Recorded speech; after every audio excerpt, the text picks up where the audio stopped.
Hello, everyone, and welcome back for another ISSA Talk. So long, I haven't seen you guys in forever, so welcome back. We have some great information to go over for you today. Today, we're going to be talking about some tricks and some treats coming up on the holidays here, but we want to talk specifically about some fitness trends, not just nutrition, but fitness trends that you guys need to know more about. So it might be things that you're doing or that you've heard that may or may not have some truth to it. And I have an awesome guest with me to talk to these things. I have with me Miss Sky Halliday Wilson. Hi, Sky. Hi, Jenny. How are you? Good. How are you? I'm doing well, thanks. Good. So glad to have you with us. But So Sky excited. is a fitness professional, you guys. So, Sky, tell us a little bit about yourself.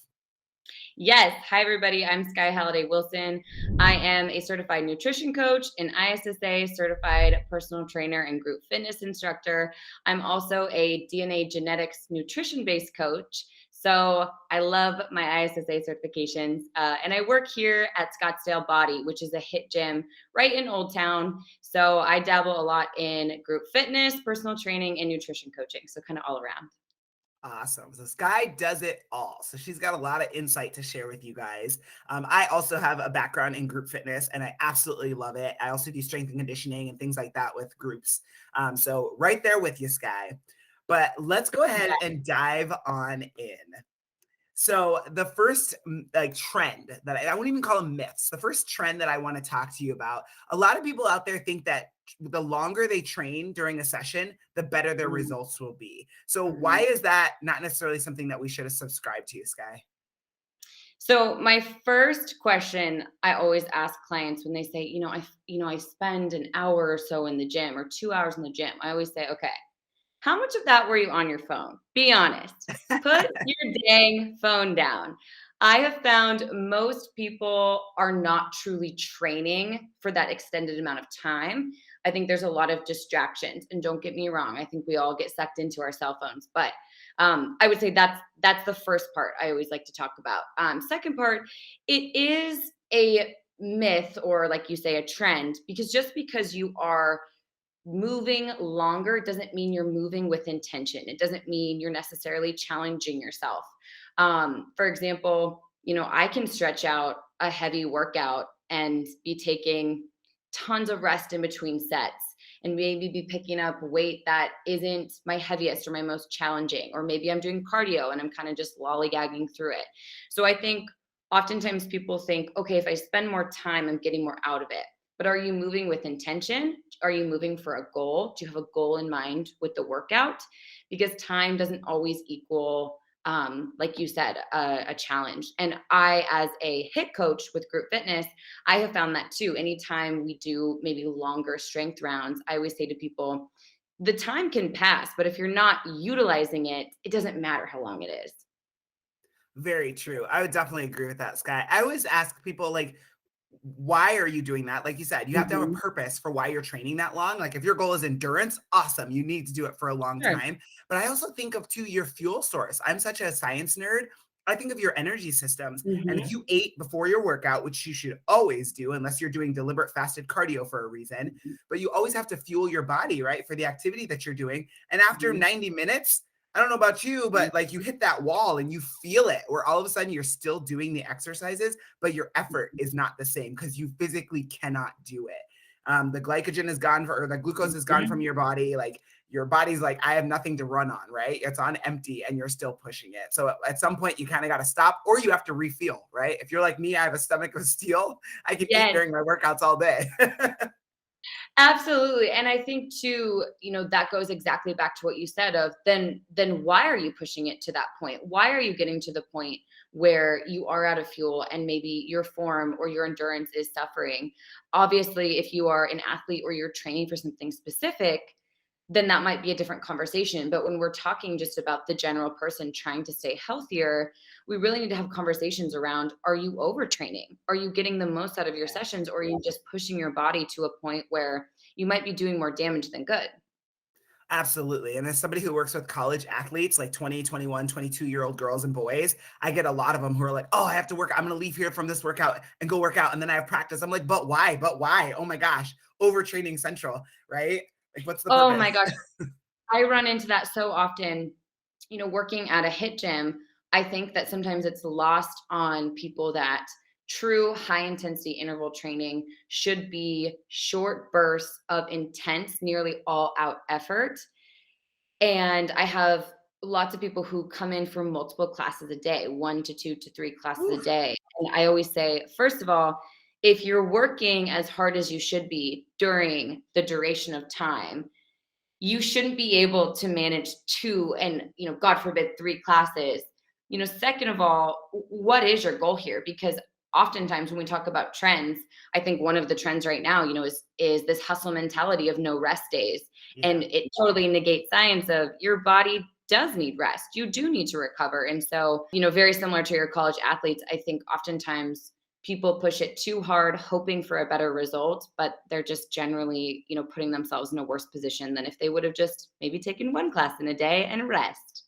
Absolutely. They have to mentally wrap their heads around it. Mhm, Yeah. So speaking of HIT, that's awesome that you coach HIT classes. I used to do something mhm. similar, but you just brought it up. A really good point. Why are so many people doing HIT training wrong? They think they're doing it, or they're like, oh, I'm doing Tabata. Oh my gosh. Mhm. Unless you're working out for 4 minutes at maximal effort, 100% of your max, you are not doing Tabata. But why are most people getting HIT training wrong?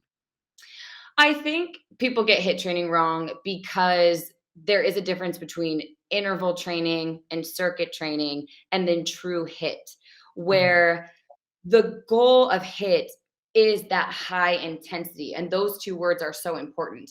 Oftentimes, like where I coach at Scottsdale Body, during our sweat classes, which are obviously more cardio based classes, the rounds are 25 to 30 to 35 seconds long. And that seems like it flies by. But if you are at the top level of your effort, 35 seconds is going to feel like an eternity. Yeah. And the goal is to be in those upper ranges of effort, then get reduced rest so that you essentially, like you talked about with the True Tabata, you're working for essentially 3 to 4 minutes straight of hard work, and thinking about that metabolic conditioning. So I think that people confuse circuit training, where you're going from station to station, and a true HIT class. And let me tell you, if you've ever come to Body and you've gotten into one of our sweat classes, you will know what HIT feels like, because you kind of feel like your hair's on fire. You're just blown back by it. But it's the best because you really are working very hard in a small amount of time. Absolutely. Yeah. So HIT training to me as a trainer is all about the intensity level. Like you said, you Mhm, have to be at 85% of your max or better. Now, do you ever mhm, have people wear like a heart rate monitor or something in class to show that they're at that level, or do you go off of RPE, rate of perceived exertion? mhm. Mainly RPE because we don't have any type of digitized training like that. Mhm. I think that, in my opinion, I do find it that it gets distracting for people where they're Sure. constantly trying to shoot for certain numbers rather than just focusing on the actual movement and the intention behind it. But I will say, lots of people wear their own Apple Watches and they'll come up afterwards and say, oh my gosh, my heart rate was so high, or X amount of calories were burned, which, is kind of a whole conversation on wearables. But I think that it does show people just how hard you can work in a class when you're looking just at, that sheer heart rate, where your heart rate stays during a 30, 35, 40 minute class. Absolutely. Yeah, I would definitely recommend for people that are working out on their own and maybe not in a class setting, use a heart rate monitor. Mhm, And if you're mhm, somebody who's not distracted by the data, use that data to see where your mhm, intensity level is. Because also, not only with the highs though, too, right, Sky, they still have mhm. to come down and recover, Yep. right? They need to come back down to that green, maybe even the blue zone, and almost be fully recovered before they start their next interval for true HIT intervals, right? Yep, absolutely. And that is part of it. When we at Body, when we say to rest, we genuinely mean rest, catch your breath, big deep breaths, get ready for that next interval, where I think sometimes people get in the habit of, when they're training on their own, when they're resting, trying to take quote unquote active rest. And Yeah, if you are in a HIT setting, no, no, no, you should be active during the time you're on and truly resting when the time you're off. So I think too, people oftentimes confuse the type of training, which that's why I'm a big believer in either working with a trainer or some type of group fitness to learn the differences, learn what you truly are supposed to be doing so that when you're training on your own, you're kind of better off knowing what your actual goal with the type of training is. Absolutely. And I think the biggest thing, especially for those of you guys out there studying for your certifications or who are certified, the rest is not just arbitrary, right? Then it's Mhm. not just a certain amount of time and then you're good, right? You do have to recover your heart rate, but the whole point of the rest in hit intervals, right, is to recover your metabolic pathways, Mhm. right? So if you're using this very short-term metabolic pathway, you're using ATP-CP, your glycolytic pathway for some people, but those need a couple of minutes potentially to recover. Mhm. You can't fake that, right? Mhm. It's so true. And I do think too that when you are in a real hit setting where it is a true hit workout, you will feel the need to take that rest because Yeah, if you are truly pushing it, like you said, that 80, 85% and above, you really can't continue. If you are working truly at that level, you shouldn't be able to push it longer than the time allotted. absolutely. So true. So those of you guys out there listening who love hit or are interested in it, make sure you know how to do it effectively, right? And then you have to achieve those Mhm. standards for the work and the rest intervals. But moving on to some nutrition trends. I love nutrition just as much as you do. I have two words for you, Sky. Jug Nation. What are your Oh, thoughts? boy. Are we talking about this trend where everybody carries like a gallon of water with them Oh everywhere my they go? gosh, yes. Why? Why do people do this? Listen, I'm very attached to my Hydro Flask. I love that thing. I consider her part of my family. However, I will say this idea that you constantly need to be hydrating, it kind of just it falls into this whole like gym rat, gym bro type of mentality where you don't need to be glugging away at a gallon of water every single day. If you are drinking water first thing in the morning, when you're exercising, at meals, you should be staying hydrated. Obviously, everybody's amount of water they need is going to be specific to the way they train, where they live, and their specific body. For example, when I moved to Arizona, I realized I needed to consume way more water than when I was living in California, on the coast. So I just think, though, it is funny to me how these trends flow in and out. It is such a social media thing, too. This certain gym aesthetic, and that right now is part of the aesthetic, holding up your gallon of water. So, if it keeps you hydrated, I suppose, great for you. But, as a newcomer, don't feel like you constantly have to be jumping on these trends. There is more than one way to get hydrated during your day.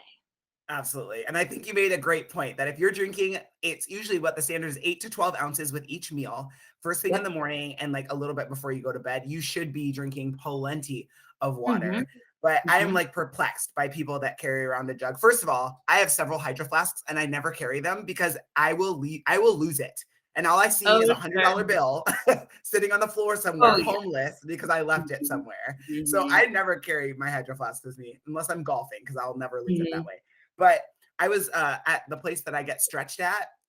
It's like a massage place, but they just do Oh, assisted yeah. stretching. It's phenomenal. And somebody walked in for an hour session. They're going to be getting stretched the entire time. And they came in with their jug of water. I was like, but Yeah. why? When are you going to drink that? Like, leave that at It home. Oh my gosh, and it's funny too, I feel like I have my Hydro Flask with me all the time because as a group coach, I feel like talking so much, I need to be drinking water so I don't get dry mouth yelling into a mic. Like, nobody needs to hear me do that. But it is funny how people get attached to these certain trends where are you doing it for your health or are you doing it because your favorite influencer posted a photo doing it and now that's like the thing we're into right now? Right. I feel like that's a great point, Sky, because I feel like a lot of people make choices, but they don't know the why behind it and they don't bother to Mhm, ask or do their own research. I'm mhm, all about research. When I host boot camps and stuff, I tell the students all the time, do your own research. And that actually mhm. brings me to my next question. What about supplementation? Do people need to supplement to reach their goals? So I always say as a nutrition coach, I always start with the whole foods approach, meaning the vitamins, minerals, and micronutrients that your body needs, you should be able to get from a well-rounded whole foods diet. If you are eating enough variations in your protein sources, your vegetables, your fruits, whatever it may be, your body should be well equipped with what it needs. I only recommend supplementation when you are either deficient or in something, or you're trying to add in something that you might not be getting from your diet. For example, I recently had a blood test done, and I am low in vitamin D, which is actually super common for people who live in Yeah. very sunny climates because we avoid the sun like the plague. Yeah. So I had a conversation with my physician about a supplement for me to take. Now, as a nutrition coach, I do not prescribe supplements.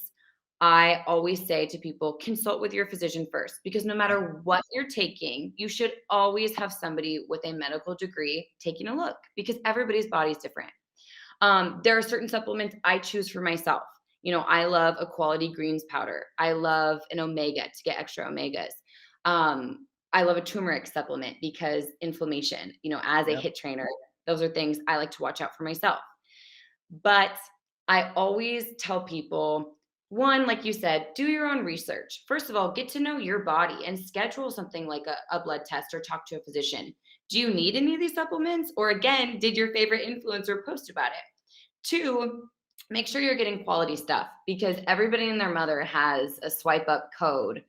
Do a little research on the product. There are products that I personally love because I've done my own research and I've had conversations with people from the companies. Great, but everybody's needs are going to be different. Yeah. Supplements are exactly the extra, that word, supplementation. It should be on top of what you're getting from a well-rounded diet. And as a coach, I'm always going to say whole food sources first, supplementation second, and most things are not necessary. Yeah, I would definitely agree with that. I tell people, take what you want to take, right? Yeah, do your own research. But the bottom line is if you over supplement or take things that you don't necessarily need, you know what? You're going to know because you're going to have very expensive pee and your Yep. pee will probably be a different color. If it turns out Yep. hot green, you're taking Yes. too much of something and you might want to look into that. Yep. And I think that, brings up a great point of cost. And Yeah. we've talked about this before, Jenny, you and I, about the health and fitness industry. The marketing side of it is a very expensive industry that likes to sell people products. And I always say, if you are going to make a purchase, do a little research on, one, what the heck the ingredients are, two, if you even need it or if you would qualify as somebody who would need it, and three, can you get it from something you're already eating? And if so, maybe regress a little bit on that. So there are extra things you can add in, but I think you and I are definitely on the same page that if you're taking supplements to fill in gaps in your diet, you need to take a harder look at your diet. Yeah, absolutely. Now, another one for you, Sky. A lot of people are talking about fiber or net carbs in certain foods. And a lot of these foods are packed with fiber, which fiber is great for you. You need fiber every day. But people are talking about the fact that fiber doesn't count as a carbohydrate. What are your thoughts on that? So this one frustrates me a little bit because I think it is driven from the craze of the keto diet.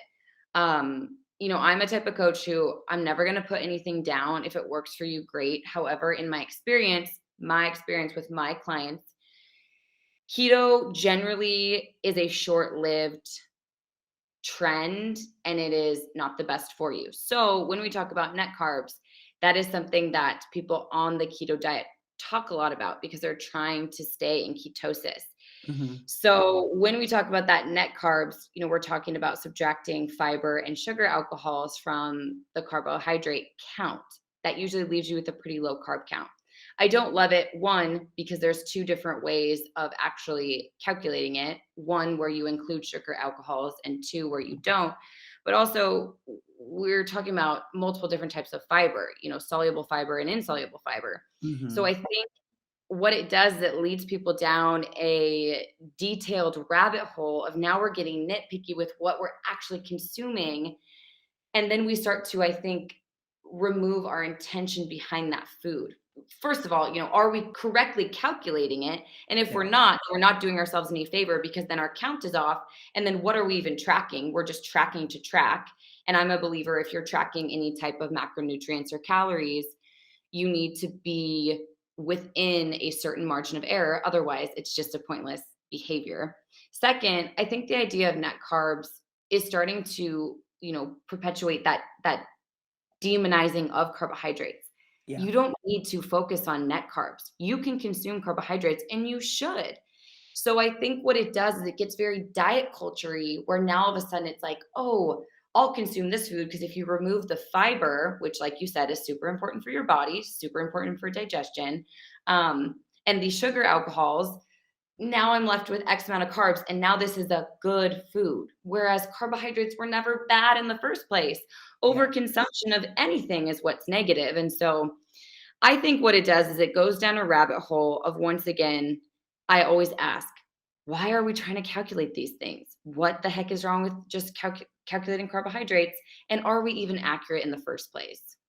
Absolutely. I'd agree with that. And a lot of the foods that have the net carbs, especially on the packaging, first of all, it's in a package. It's a processed Yeah. food, right? And it has fillers that usually take the place, or those sugar alcohols. I don't know about you, sugar alcohol wrecks my stomach. Like 2 pieces of Oh, sugar-free gum really? and I'm tore up all day. I So get like, the worst indigestion from it. It is yeah. so painful. I 100%.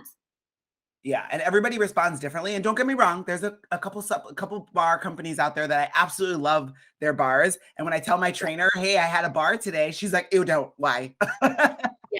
Yep, Right? yep, yep. So it's like you said, it's about the volume that we're consuming. And whole foods are always going to be better in the end, Mhm. right? It's food. Yeah, Our body looks at some of that other packaged stuff and it says, "I don't think this is food." yeah. You know? Exactly, and I think that's such a good point as well. When we are truly looking at being intentional and mindful with our food choices, we want to reach for foods that don't need, I would say, that don't need an introduction. You don't Yeah. need to have a label for broccoli or a banana or a piece of chicken. Whereas other things, if you are advertising net carbs and trying to entice you to buy the product, ooh, now we're talking about, like you said, kind of that diet culture thing of, are you just trying to get me to spend money because you've convinced me this is a healthier food because there's no carbs or there's 5 grams of carbs? Right. Amen to that.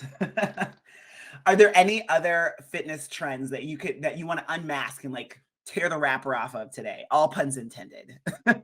Oh my gosh. I think when it comes to fitness trends, there are quite a few I could go into. Right now, what I am trying to help my clients understand, and kind of we already touched on it a little bit, is removing the idea that rest means you're being lazy. Working at a gym like Body, I see the most hardworking people in, and I see people darn near every single day of the week. And right now, I'm working with a lot of clients on truly, treating your body well and letting it recover. I think the kind of like throwing it back to the 2015, 2016, like Pinterest boards of no days off, hustle mentality, grind set mindset. All of that is still really ingrained into our brains, where a lot of my clients share with me, well, if I don't work out, I feel lazy. I feel like, a piece of junk on the couch all day. And I'm Yeah. always trying to talk them out and talk through how your body does need that rest and recovery. And kind of as we're talking about the holidays coming up, especially Halloween, we don't need to, over exercise to essentially make up for food we consume. We don't need to Yeah. over exercise in order to reach our goals. And so I think if I could drill it into everybody's beautiful little head that your body deserves rest, your body deserves to recover, that would be a trend I would love to get rid of. Absolutely. I agree. I listen to my body personally. Yeah, That was yesterday was Monday. I was supposed to get up at 4 a.m. and do like 30 minutes of cardio before I went to my clients. And I woke up and I have some piriformis issues going on. I woke up and I said, nope. And I reset yeah. my alarm and went back to sleep. You know what? It's crazy because if you think about it, your body not only is going to be better off for that, you're going to heal faster, but the chance that with that piriformis pain, you might slip into poor form in whatever, you were 100%. trying to accomplish. And then now you've set yourself or you've regressed even farther because you tried to push it. And, I always say we have to just take accountability for our own bodies and know that your body's not a machine. It doesn't go, go, go just because you want it to. You have to Yeah, treat it well. absolutely. Take care of your body. Message for the day. That is let that be the theme of the next couple months. Take care of you. There you go. I like it. You know what? I'm 37 years old and my dad still says that to me every time we hang up the phone. Do what's best for you.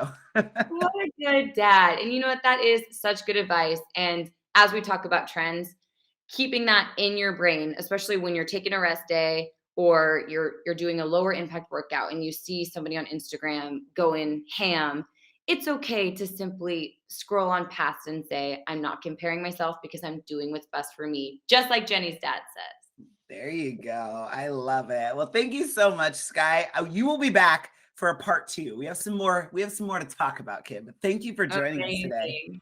Thank you, Jenny. Absolutely. And thank you guys for joining us as well. Hope you enjoyed the show. Come back for part 2. We got some more information coming up for Halloween specifically. Thanks, guys. We'll talk to you soon. Bye, Jenny. Have a good one.